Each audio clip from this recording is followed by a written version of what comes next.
wala pa'y, ano naka-remove man? Okay.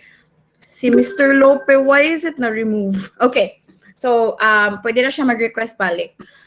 Ang Industrial Revolution, ang siyang naging pagsisimula ng kaisipan ng tao.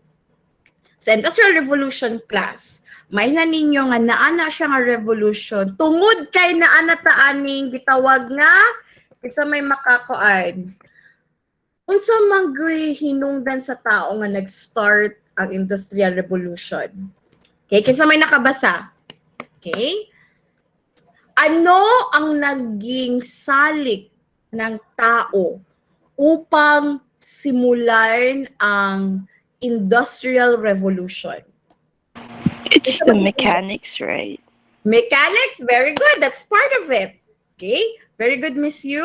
Daghan pa kaayo na atay mga machineries ang ingon ni Miss Yu. Okay? Usa pa man. Kaning atong kuan karon, Miming, ayun na akong coffee. Okay. Kaning suga, unsa may tawag ani sa science or sa technology or sa TLE? I think dama mo TLE nga electronic maintenance and servicing, di ba? Sa inyong prac arts, nakakagi ba mo na karon sa inyong TLE or home economics sa inyong TLE?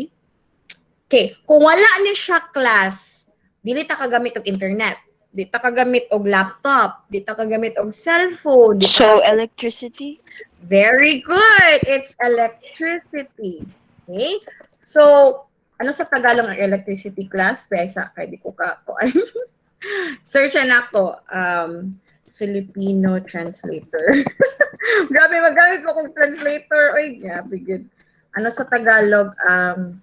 Electricity. Okay? Elektrisidad. Kuryente or elektrisidad sa Spanish. Okay, kung walay kuryente class nga gihimo sa unang panahon, kung walay suga nga gihimo, walay Industrial Revolution. Okay? So, ang Industrial Revolution class is paggamit ng makinarya, paggamit ng kuryente, at pagpapabilis ng labor or kakayahan ng mga tao upang mas maparami ang produkto na maibenta.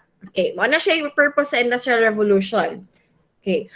Daghay pros and cons sa Industrial Revolution. Ma'am, unsa man ang pros and cons, ma'am?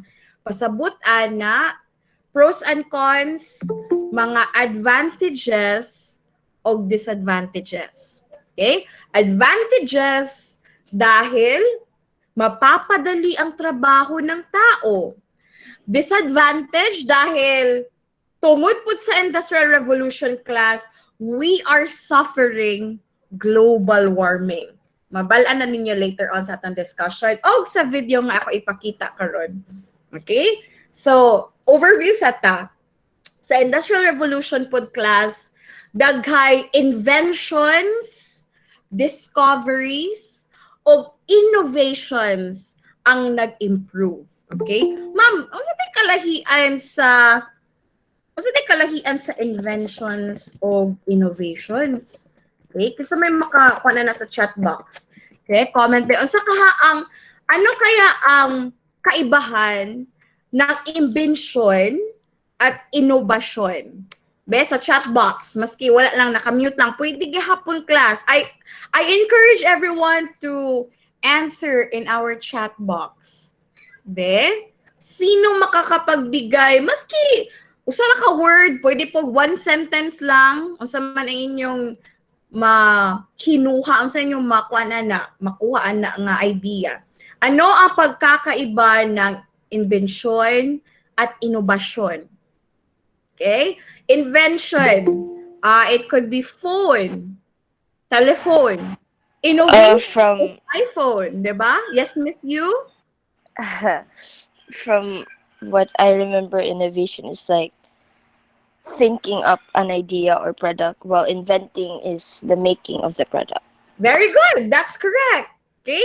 So, invention, according to Miss Yu, is making of the product, while innovation is improving the product. Okay, nakapag answer diri as si Mr. Magtibay. Innovation is like expanding while invention is creating. Well, you're also correct kay. Ano man na siya? When you are innovating things, kung meron kayong innovation, you want to expand more your creativity on what is existing on the product. Okay, so sa pasabot ana, di ba, kagamit na mo anang, I don't know kung nakaabot mo, kanamit ang telephone nga, mag-dial up pa using internet. Actually, class, telephone is an innovation from Telegram. Okay? Sige, explain mo sa ng Telegram. Pakitang mo ha. Ako personally, class, wako kagamit og Telegram kay sa una mag-word, when I was around, this is just I can remember ha. When I was around 7 years old, that was 21 years ago. Gulang nagdadayakay ko. When I was 7 years old, mga 2000, 2001? Nga na, 2000 or 2002. Mga tumig somewhere else sa Visayas. Then, mabilin akong papa diri Osaka. Siya may magbantay sa balay. Then, ako siya other trabaho. So, kami ni mama, magbakasyon mi sa Visayas. And, sa una class, wala pa may cellphone.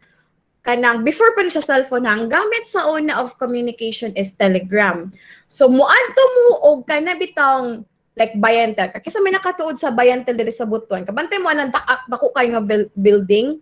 Kana siya, naana siya murag Telegram nga office. Man ako madumduman. Then, muadto si mama dito, mag-send na siya og message. Paki-send siya nga message padulong sa Cebu, for example. Then, sa Telegram class, unlike karon, limited ra nga words ang mga sulat.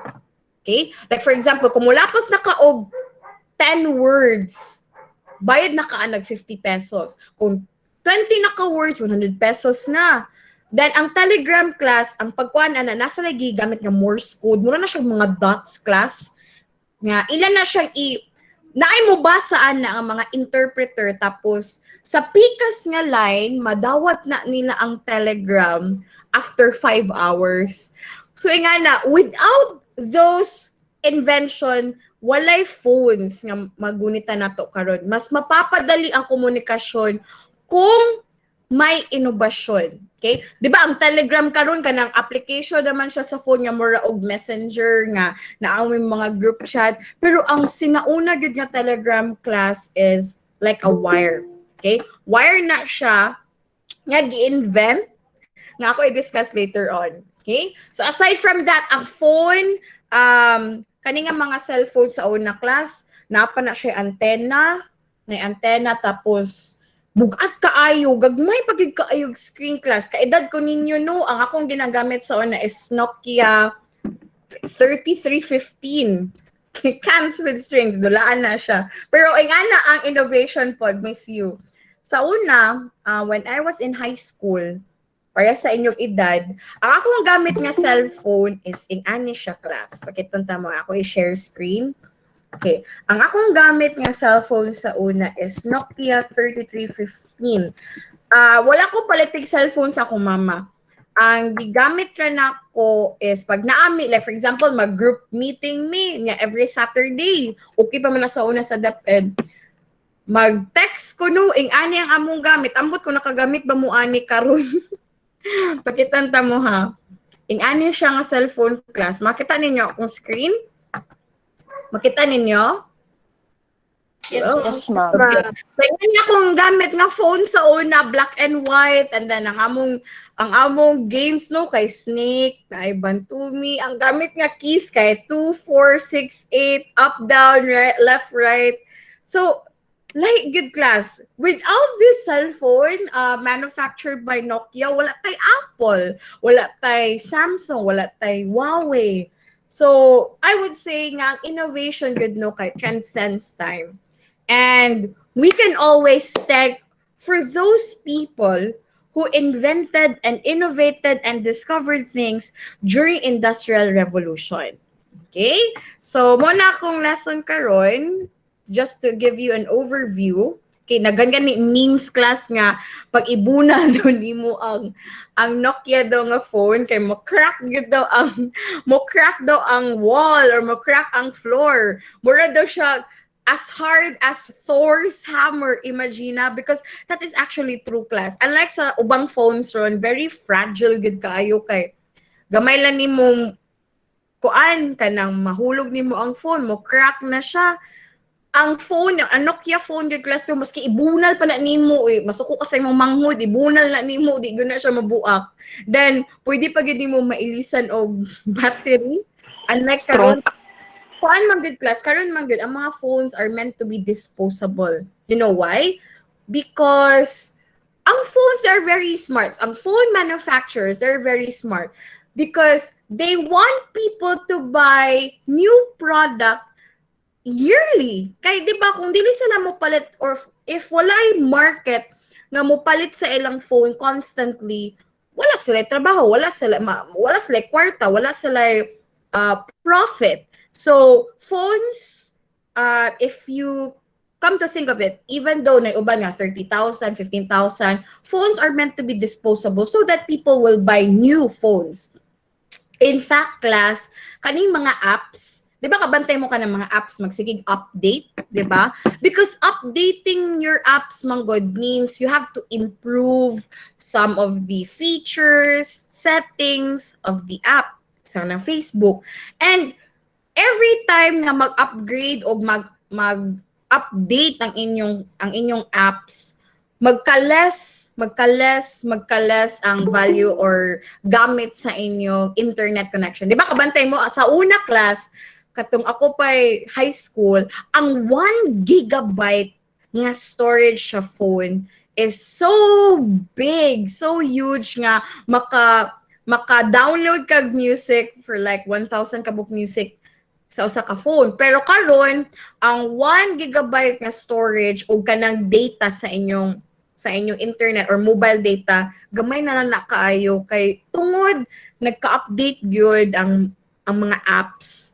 So, the more gadaghay apps nga mag-upgrade, the lesser ang specs sa inyong phone. So, mo na siya. No? Grabe, no? Pero anyway, it's still up to you. You're the consumer. Either you buy rotary phones, cell phones, laptop, you have to choose wisely. Okay? If you're on budget, wala mo'y kwarta, you have to buy budget phones. If you still have other money to spend, you have to buy budget phones. Pero kung naamoy inipon, buy on higher-end phones. Kaya magamit man nimo. Depende sa imong need gihapon. Okay? So, nga na. Ang Industrial Revolution class, nga na ilang mindset. They wanted to innovate good nga people wanted to buy something. Okay? Kaya ang main purpose manggod sa Industrial Revolution is to build businesses, to have machineries nga mapadali gyud ang tanan. Pero ang trade-off pud ana, ang kapalit pud ana class is of course environmental concerns. Mas dumami ang populasyon sa mga dagko nga syudad, di ba? Like for example, diri sa Butuan. Ang Butuan sa una class, like 15 years ago, dili pa ang ani ka bibo. Okay, compared karon, 'di ba? Karon mga 15 years old pa man mo. When you were born class, ang Butuan ninga pagit kaayo. I can compare Butuan with the Industrial Revolution in Britain. Pero starts sa localization. Ang Butuan sa una class, grabe kamingaw. Okay? 15 years ago, ang mall diri ano kay Gaisano. Niya ang Gaisano pagit kanang kuan lang, okay. Walay mga big nga mga stores. Ang ana niya, kumuadto ka og kuan, gamay ra ang factories. Pero karon class, due to SM, Robinsons, renovation of Gaisano, mas daghang tao, especially from southern portion of provinces, nga mga nigud sa Butuan in order to find jobs.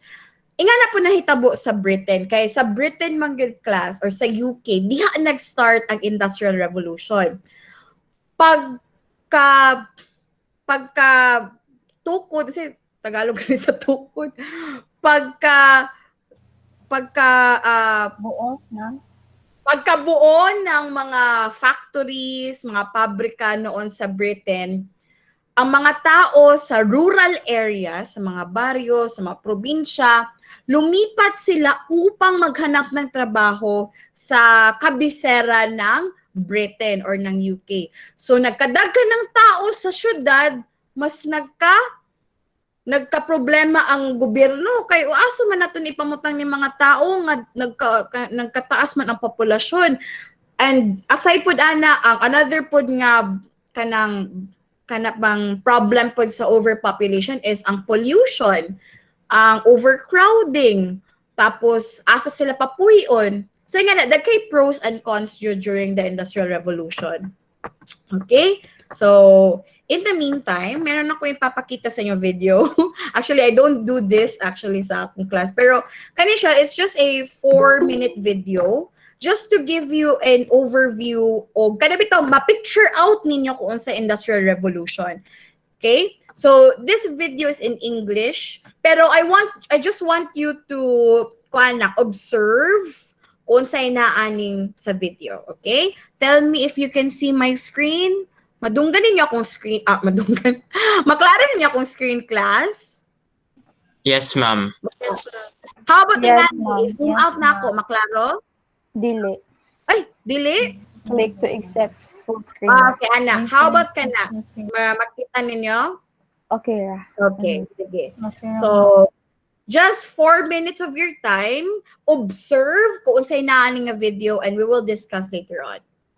Industrial Revolution, 18th to 19th century.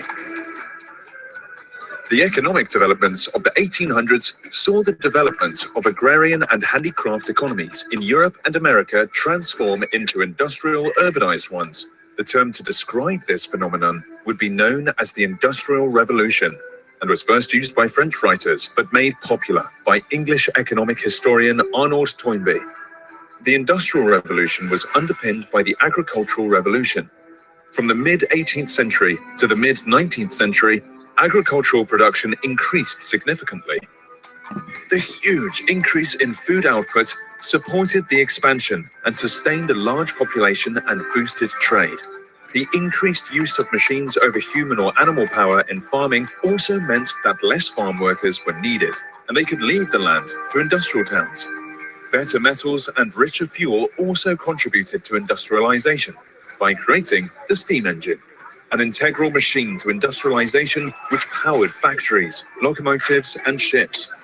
The new steam engines used coal and iron, both in their construction and as fuel, increasing demand for these resources. Roads, canals, and railways changed Britain dramatically, connecting Britain and allowing goods to be sent over long distances. Visually, the revolution was clear in the new industrial towns, with smoking factories dominating the skyline.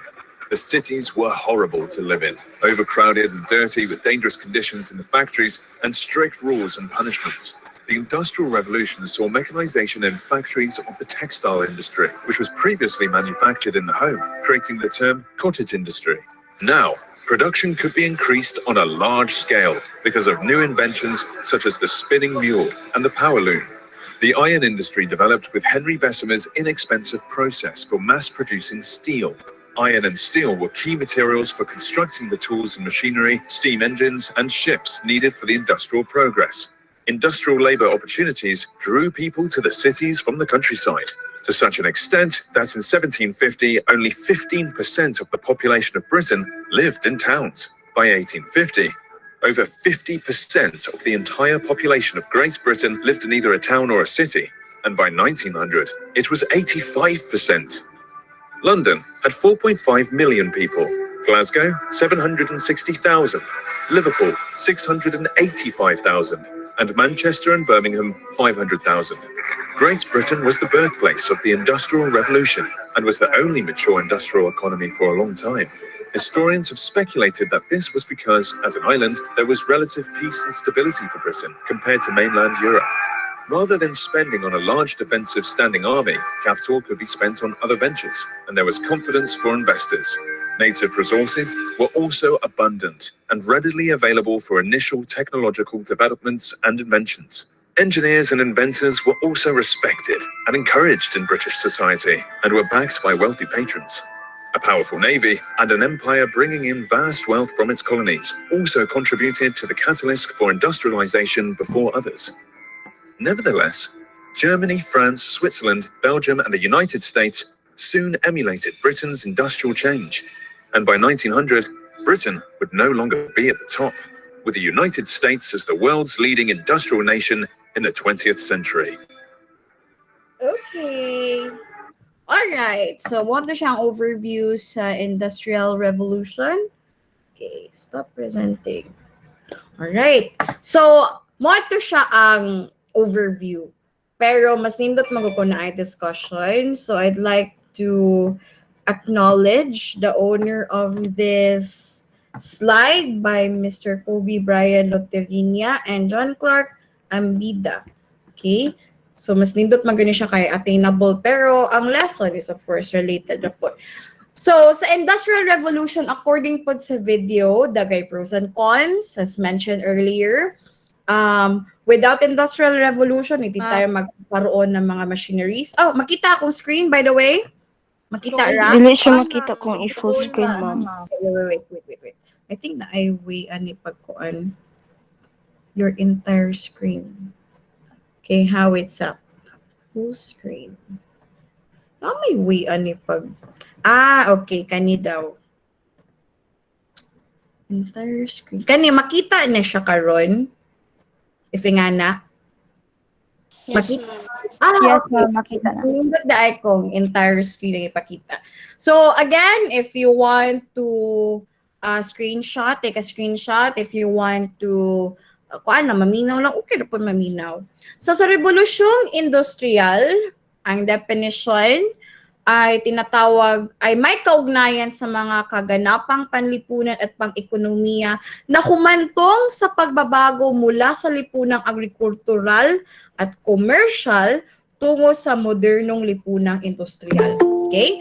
So as mentioned class, daghay pros and cons, daghan po'y benefits ani kay without this dili good mag-improve ang Philippines. And thanks to United Kingdom way back in 1800s, early 1700s to 1800s, hindi tayo magkakaroon ng mga sasakyan, ng transportasyon, ng elektrisidad, ng mga mobile phones at iba pa. Okay? So, ang Rebolusyong Industrial ay nakatuon actually class mula sa pagbabago from basic agricultural, kaya nakita magod nila nga ang agriculture is not enough to boost their economy. Okay? Kay when you focus lang sa agriculture class, kuan man siya, consumable man siya. So pwede siya mahurot, pwede siyang madaot if walay tao nga ma-consume. So nakita sa mga tao nga we have to do something para mas ma-preserve ang atong pagkaon. And also, kaning mga pagkaon nga ato na stock, ma-preserve siya for a longer time and mas daghan ang ma-produce. Mao na ang mga mindset sa tao. Munang na humantong sila sa pagkakaroon ng Rebolusyong Industrial. Okay? So, tungod pod ani class, okay? Tungod pod sa Industrial Revolution, mas lumaki ang populasyon ng mga syudad. Okay? Alright, so another is, naganap ito sa Great Britain or United Kingdom or UK or pwede pag London, kay mo man kabisera sa UK, noong kalagitnaan ng ika-18 siglo hanggang sa kalagitnaan ng ika-19 siglo. Actually, class, ang impact yun sa Industrial Revolution is long time. Okay? Kay kung wala ning Industrial Revolution, dili man mag-improve po ng tao. And at the same time, wala invention nga mahitabo. So, long-term ang iyang effect. Okay? But nag-start yun ang Industrial Revolution within early 1700s to 1800s. Okay? Right. Mga salik or factors bakit nagkaroon ng Industrial Revolution. Okay?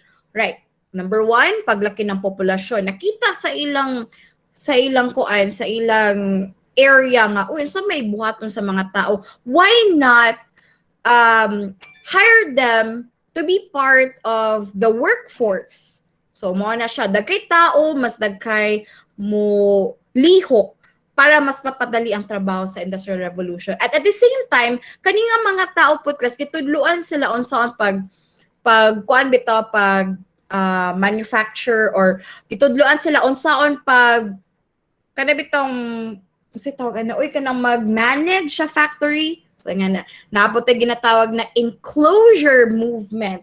So nakita nila nga ang kuan magid-class ang UK, unlike sa other countries sa Europe, isolated siya and napapaligiran siya ng tubig. So wala siya direct na impact bitaw sa mga gera nga nahitabo bitaw sa Europe during that time. Instead, 'di ba? During warring time sa Europe, they opt to produce more machineries, more ammunitions para mapadala nila sa other countries sa Europe nga naggera. So right good sila, 'di ba? So during kanang kadungog namuan ng gold rush nga ang mga tao daw pagkadungog nila nga daghay gold, nay uban tao nga instead nga mangita og gold na maligya sila og shovel. So right good sila kaayo. So instead nga muadto direkta sa gera para magkuha og mga resources, they opt to produce during Industrial Revolution. Okay? So next, isa sa mga salik bakit humantong sa industrial na revolusyon ay ang rebolusyong agrikultural. Nakita nila nga dili lang enough makasustain ang agriculture sa ilang system. Knowing pud ato nga time class nga, di ba ang crops man good, perishable siya. Then, pag humani mo harvest, you have to wait a certain period of time para ang kanabitong soil, kuan na po siya, nourished na po siya. Unlike man good sa machineries nga, pag humani mo gamit, you just clean it and then magamit na po di mo the next day. Sa agriculture man good class, you have to wait a certain time para makapagtanim ulit. So nga na ay discrepancy nga murag dili nila kaya if kana lang gyud ilang saligan. Okay? Fourth is of course invention. So ang invention nakapag-kuan pod sa ila, nakapag-move pod sa ila. And during that time, invention of machinery, mga sewing machines, although ginagmay na siya karon class no, murag kana nga mga butang primitive na nato para sa atong generation, but during Industrial Revolution class, malaking pakinabang ito sa pagpapadali ng kanilang mga produkto. Even kana mga bicycle class, mga automobiles, even mga trains, they opt to from using coal to steam. So nga kuan siya, naa siya kanabitang movement. So they wanted to have sustainable energy. So that's why this industrial revolution happened. They wanted to innovate yun in order for them to save time, effort, energy, and money as well. Okay? Kaya ang gusto man nila mapadali ang trabaho. Okay? And lastly, ang sistema ng transportasyon at komunikasyon. Ma'am, nganong appeal man ni siya sa Industrial Revolution class? Because during this time, the invention of telegram and also kanang telephone, during this time, pivotal period na po itong pag-invent sa telephone, mas napadali ang komunikasyon ng mga pabrika sa ibang pabrika within na po sa UK and even sa Europe. So without this system of communication class, I think hindi mapapadali ang sistema sa Industrial Revolution. So nga dako gid kay ni siyang mga factors nganong nahitabo ni siya nga period sa atong time. In the Philippines, however, I think nag-start ang Industrial Revolution pagsulod na sa mga Amerikano diri sa Pilipinas. And that happened around 1900s.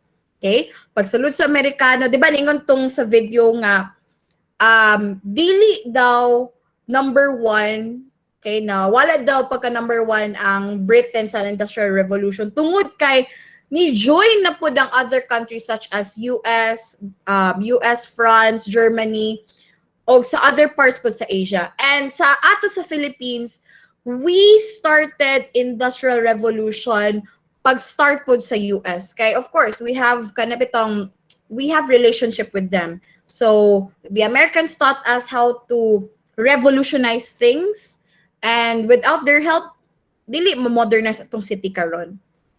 Okay? And after pagod sa Commonwealth diri sa Pilipinas, mas lumago pa rin ang mga pabrika noon diri. And especially sa Butuan class. Butuan daw 60 years ago, mas kuan daw ta, ang ato dang industrial revolution diri is kanabit ang mga lumber. Kabantay mo anang sa Agusan River, especially kanang nagpuyo dapit sa Riverside, sa Baan, sa asa pa man kanang sa Bansa. Di ba kabantay mo na ay mga factory diha? Kana class sa una class mas daghan pagud daw na siya mga factories diha. And kuan tungod daw ana mas nilambo baya ang Agusan River sa una. Napagipil diha sa una po dili lang sa Magallanes kundi diha daw mo daw ang mga barko kay diha man napanguha ng mga lumber class. So nga nang atong mini industrial revolution diri sa Butuan 60 years ago is the lumber industry. Nga na. And also rice industry. Very good. Kanang worldwide good ang impact sa industrial revolution. And siguro na bagsak lang class, no? I think one of the reasons why diri sa Butuan ni bagsak ang lumber industry tungod magud sa illegal logging and kana heavily magana frowned upon by the government magana siya. Okay. So isa sa mga naging problema ng industrial revolution is ang paglaki ng populasyon. Yes, problema na siya. As mentioned, tungod kay na ay kanang pollution, na ay kanang bitong mga gases nga gipangkuan, tapos ang mga waste disposal class. If you go to UK 150 years ago, it's not the normal United Kingdom you will visit. Ang UK sa una class, kanang River Thames, ang River Thames class is dapit na siya sa Westminster. Kanang bitaw na Big Ben, kanang dako kay nga orasan class. Kana siya hugaw, gina siya kaayo class. Imagine na kung muagi daw mo River Thames class, baho kay tai. Like, ew, ma'am, uy, nagkaon ba ako, ma'am? Okay, ing-anak ka baho daw sa una niya. Ang River Thames daw class kay bahog patay, daghay plastic, manglutaw. Mura siya Agusan River class nga. Daghan daw manglutaw, di ka ganan maligo. So, kay nga no, ang River Thames manggod, kabantay mo ang mga pabrika class, tapit ko na siya og river, tungod kay ang waste nga gikan sa pabrika dito man ipagawas sa mga ilog. So, bad good na siya kaayo nga practice nga nagihimo during Industrial Revolution. Ug dili lang kana pod sa UK class, naapo na siya diri sa Pilipinas. If muadto mo sa Pasig River, grabe gyud na siya kahugaw 20 years ago. Karon naa sila gipang improve nga tanan pabrika dapat naa sila ka na murag waste disposal before sila makatukod og mga factories nga mapadaghan nila. So nga nang impact ana sukat pagud ay sa unang panahon, pero during Industrial Revolution wala na nila nakita class kay as mentioned primitive pa man kaayo ang before years ana. Wala pa man sila nakita kung say mahitabo if ingani ilang buhaton during Industrial Revolution. And we are experiencing the fruits of their labor during that time. Okay? Okay, sa paglaki ng populasyon, yes, nakatabang na siya kay ang mga tao pod nga pwede nilang ma-hire, makatrabaho pod sa mga factories. Okay? Nakatulong ito sa karagdagang lakas paggawa, workforce sa English. Dahil sa panahong naganap ang revolusyong ito, nangangailangan ng Great Britain ng mga manggagawa upang mapatibay ang kanilang ekonomiya. Yes, needed good kaayo ang workforce class. But then again, naagod na siya disadvantage. Kay kung ang usa ka lugar daghan na pug kaayo tao, asa man sila mamuyo, displaced na pud sila. Ang ilang pagkaon, ang resources, ang waste disposal, ilang mga kwan, di ba, ilang mga balay. So problema gyud na siya after pila ka years. Okay. So ma'am, unsa man ang enclosure movement? ito ay isa sa mga nagdulot ng malaking pagbabago sa kaligiran ng mga kabukiran sa Great Britain. Sa pamamagitan nito, ang sistema ng regulasyon at pagsasamantala ng mga lupain ay napalitan ng sistema ng pamahalaang pribado sa lupain. So, during the Middle Ages, sa atong discussion sa second quarter is na ay feudalismo, kung saan isang landlord, dagan siya yung mga kanang mga tenants. Pero during the enclosure movement, ang mga malalaking kumpanya na ang bumibili sa mga malalaking lupain sa Britain or sa UK. So nga na, enclosure movement because they wanted to privatize mga lands nga pwede nilang tukuran sa mga pabrika during the Industrial Revolution. Okay?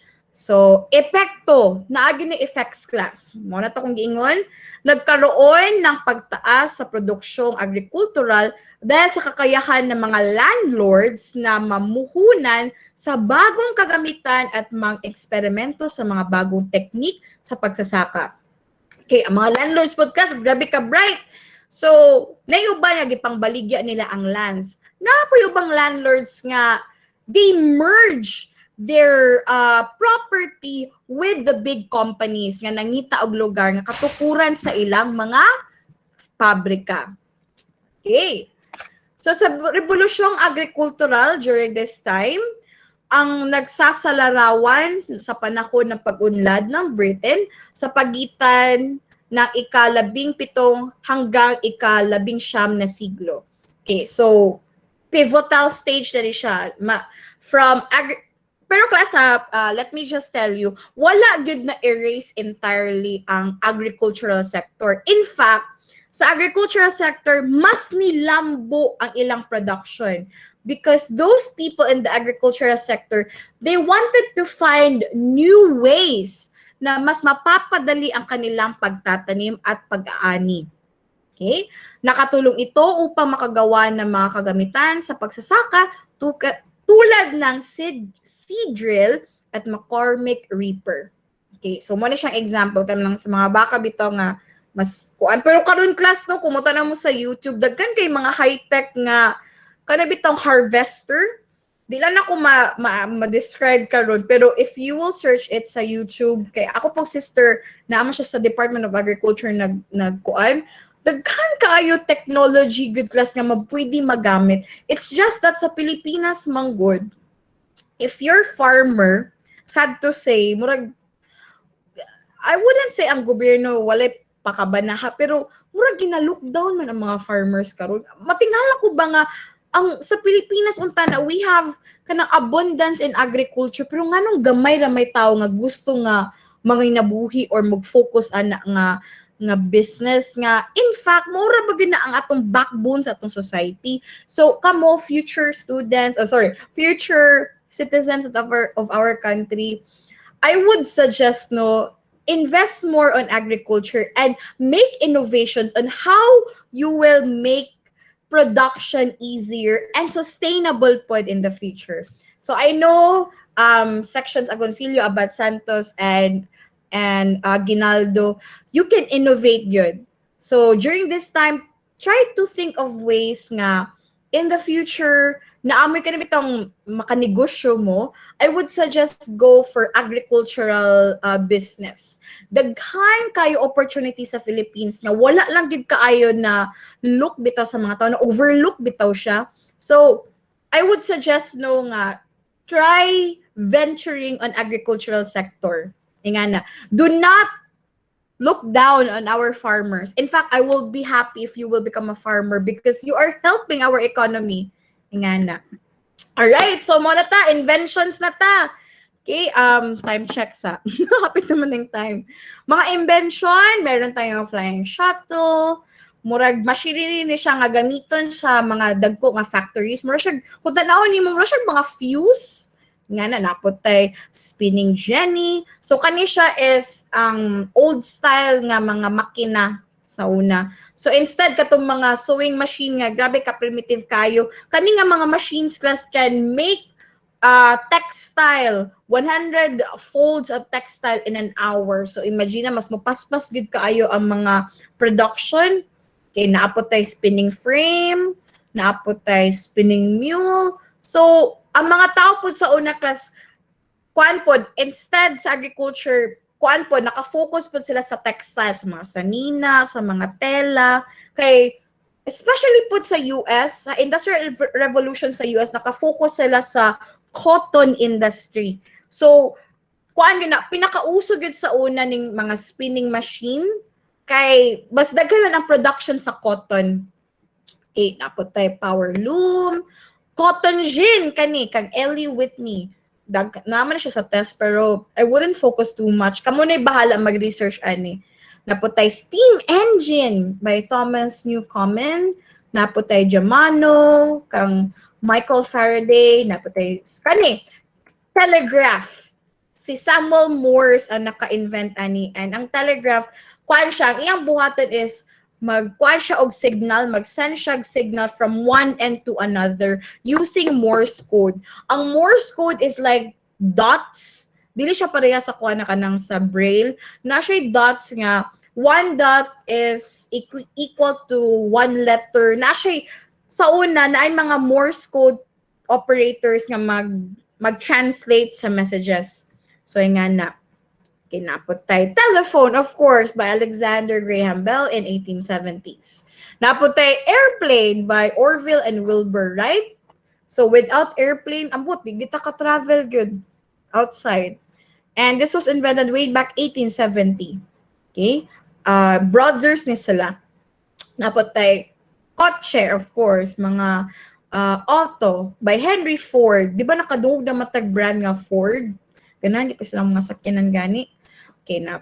So, sa mga imbensyon, tumaas ang antas ng pamumuhay dahil sa mga bagong imbensyon at mga produkto.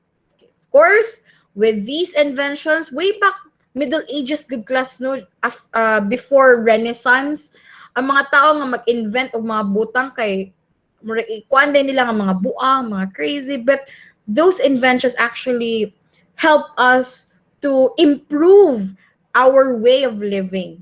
Okay? Dumami ang mga naitayong pabrika at napagaan ang mga gawain, napadami ang produksyon at palaki ng kita ng mga kapitalista at ng mga manggagawa.